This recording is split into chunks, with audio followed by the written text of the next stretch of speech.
high school where boys and girls you can make it through. I'm talking to young men and women. You have no limit to the things you can do when you lie to. That's right. That's right. I told each and every one of you, every time I come on, I'm going to bring you the biggest names in the game. This Life, Real Life School. We're on episode 26 to put you in the mix. I go by the name of Derrick Hayes, the entertainer. And like I tell each and every one of you, follow me on all social media platforms at entertainer and even on Cash App.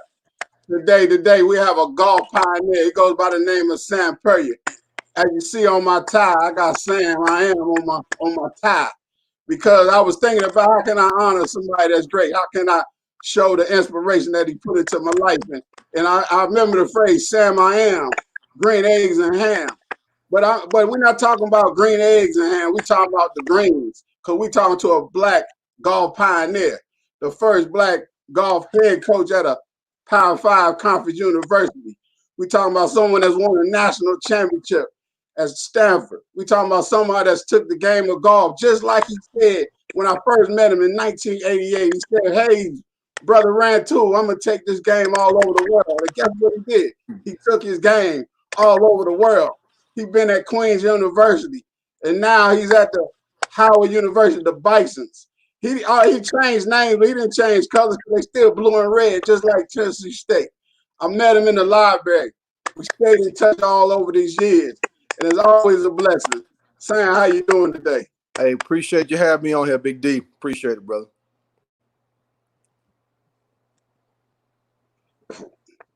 Can you hear me now? I can hear you. Okay, it faded for a second. Sam Puryear, the head golf coach, like I mentioned, at Howard University. He's doing it big.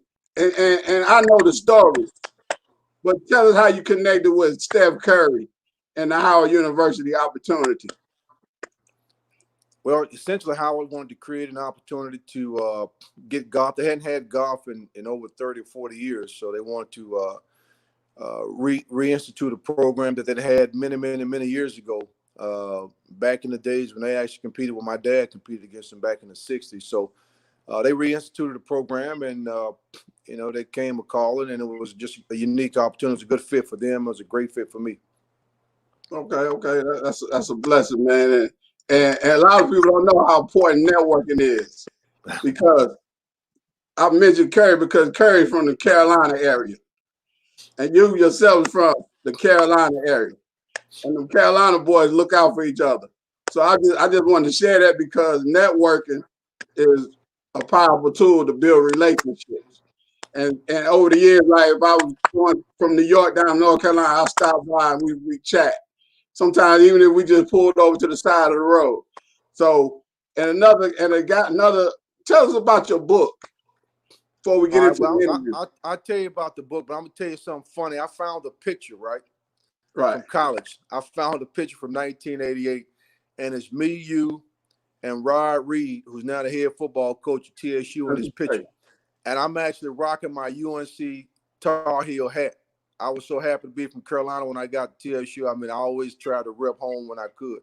So I had my Tar Heel hat on. So it's funny you talk about 88 and when we met. Those are definitely.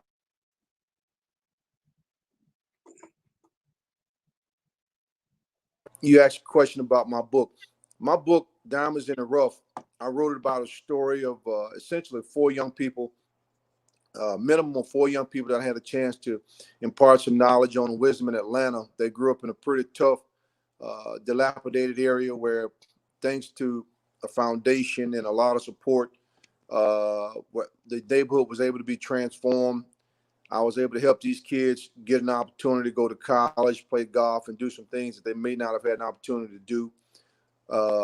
Also, the interesting in the irony in Diamonds in the Rough right now in the book is the things that I talk about, because the book talks about and starts out with young black boys being arrested and accused for something that they didn't do by a white man. A white guy called the cops based on something that he saw on TV and said, "Hey, those guys robbed me." Well, that sounds just like the stuff we're dealing with today with the Karens in Central Park and the Karens and all over the place. These people just calling the cops. He's attacking me or he's threatening me. And you sit back saying, what in the world are you talking about? People have no idea. But these kids, not only did they get arrested, a couple of them got put in jail. And of course, they didn't do it. But it could have been the story could have just been awful. It could have ended terribly. But thanks to a lot of support, thanks to a guy named Tom Cousins who put his money up in his belief in these boys. And at that point, it was proven that the kids were, I mean, first of all, the two assailants were described as being 5'8" and 5'9". And the two of my boys they put in jail, one was 6'5" and one was 6'3". I mean, that's insane within itself. You know, how can people get your book, Diamonds in the Rough? They can go to Amazon.com. They can go to Barnes and Nobles. They can go to Apple. It's everywhere you sell books. Diamonds in the Rough by Samuel G. Puryear Jr. And the other golf movie, what was the golf movie you had consultation in? Yeah, From the Rough. From the Rough was an incredible story based on the life of my old coach, Dr. Katana Starks. Coach was the first woman to coach a D1 program. And, you know, I give her a ton of credit. And even some of the things I take forward today as a coach derived from some of my experiences with her. But she ran a program where, you know, there were times where Tennessee State didn't even pay her. They withheld those checks.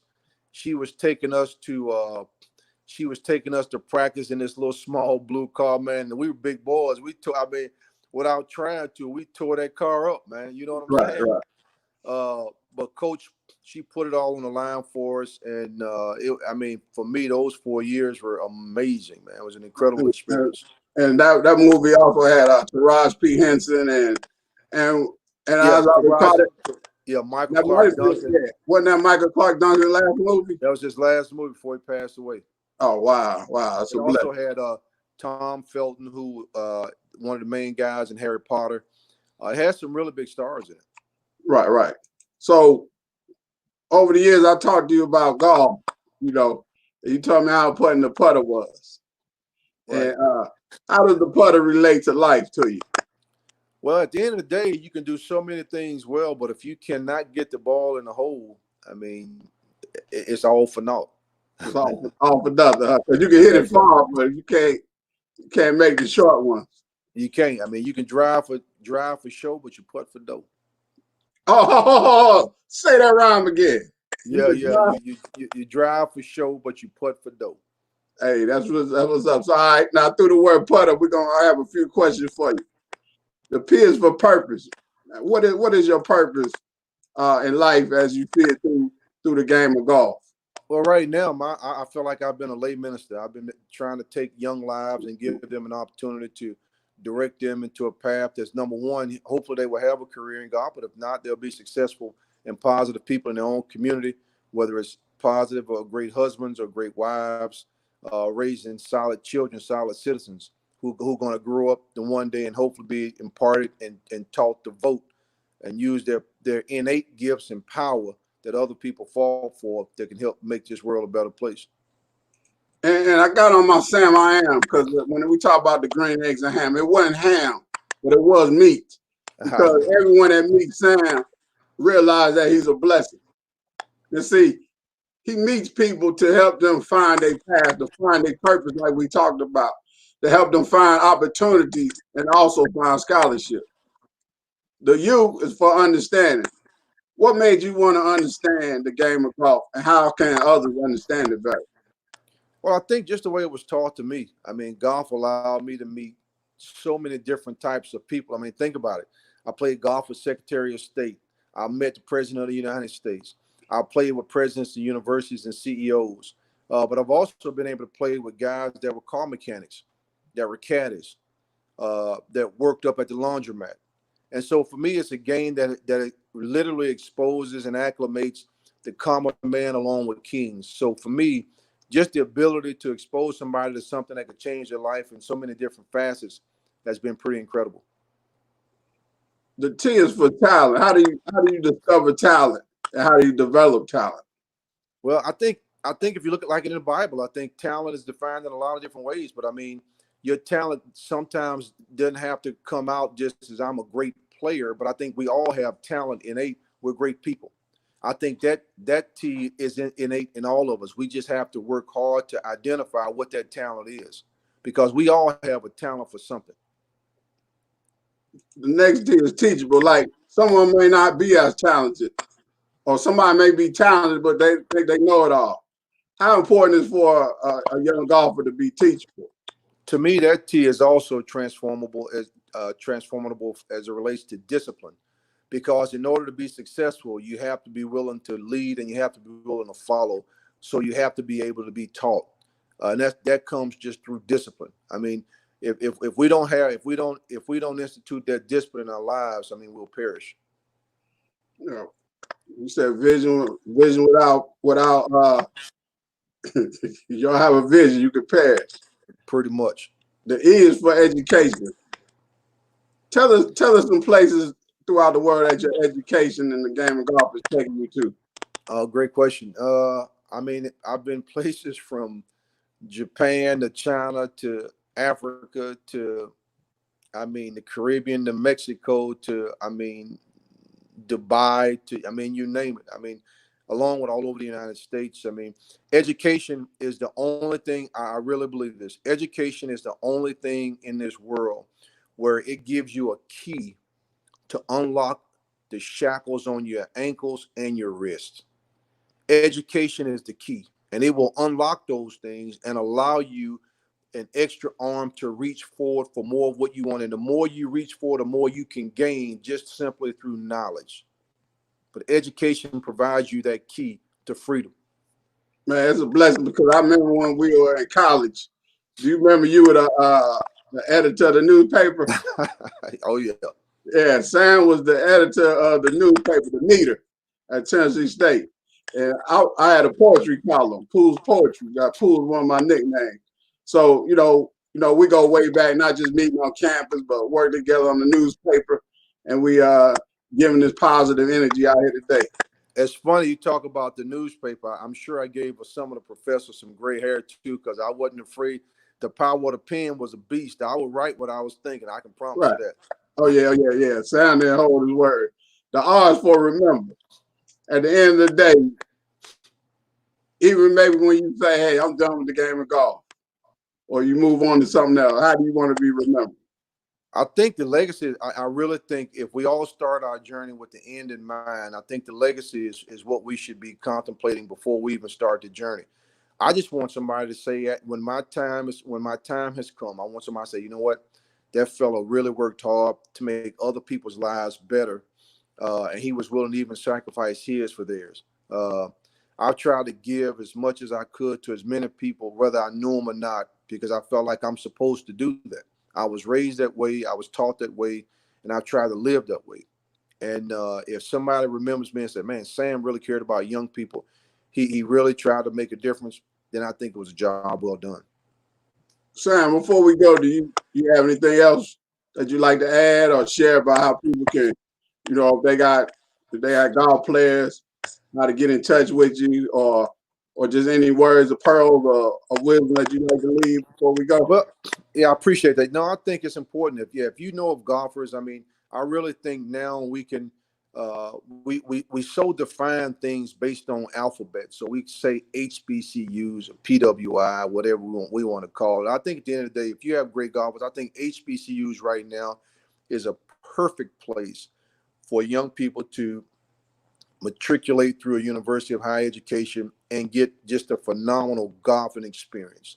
I think we've come to a point in time right now where our education is as important, if not now, than ever before. And the program that we're building right now, Howard, I don't consider we're building an HBCU program. We're building a solid mid-major collegiate program where you would have a phenomenal experience. And if your young person can play, and I don't care what they look like, I would love to have them on my program. I would love to have them on my team, men or women. Because right now, I feel like somebody says, what's your nickname? I feel like I'm a dream maker. My goal is to make dreams come true for a lot of these young people. Hey, life skill, life school. episode 26. Live here with my good friend, not just a golf coach, because he is the head golf coach at Howard University, but he's a friend of mine. And today, through the word putter, he talked about purpose, why you should have an understanding, how to hone your talents, why it's important to be teachable, the importance of education and how it can unlock the key, take the shackles off your wrists and your ankles, and how it can take you all over the world. And he just wants to be remembered as someone that helped someone. Right. And if you get a chance, follow me on all social media platforms at Entertainment and even on Cash App. And like I tell many of you, work on your skills, work on your talents, because when people see you or they hear you, you may be the only school that they ever see. And until next time, I thank each and every one of you for your time. Life skills, life school, where boys and girls you can make it through. I'm talking to young men and women. You have no limit to the things you can do when you use life skills.